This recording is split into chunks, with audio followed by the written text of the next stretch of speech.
We'll do a subtraction involving polynomials and several variables. We have 8a squared b squared minus ab plus b cubed minus the quantity negative 6ab squared minus 7ab minus ab cubed plus 5b cubed. The first thing that we need to do this subtraction is to remove the parentheses. In the first polynomial, we can just not write the parentheses this time, and that is how we remove those. So I'm just rewriting the polynomial without the parentheses.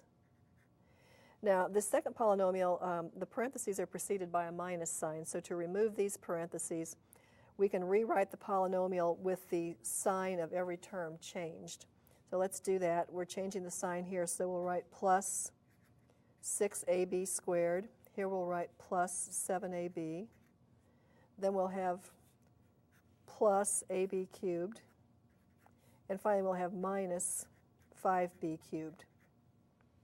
And now we need to collect like terms.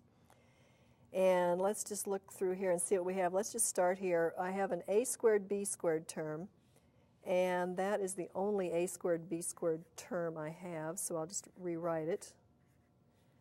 Here is an ab term, and there's another ab term here, so I can collect those by adding their coefficients. So I have negative 1 plus 7 times ab. This is a b cubed term, and so is this. So I'll collect those two terms. I'll have 1 minus 5 times b cubed.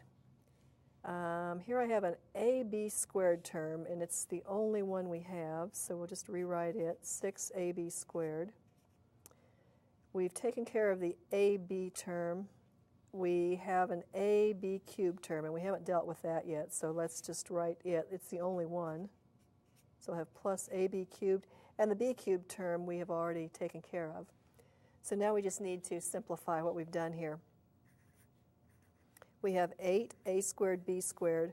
Negative 1 plus 7 is 6, so we have plus 6ab. 1 minus 5 is b cubed, so we'll have minus 4.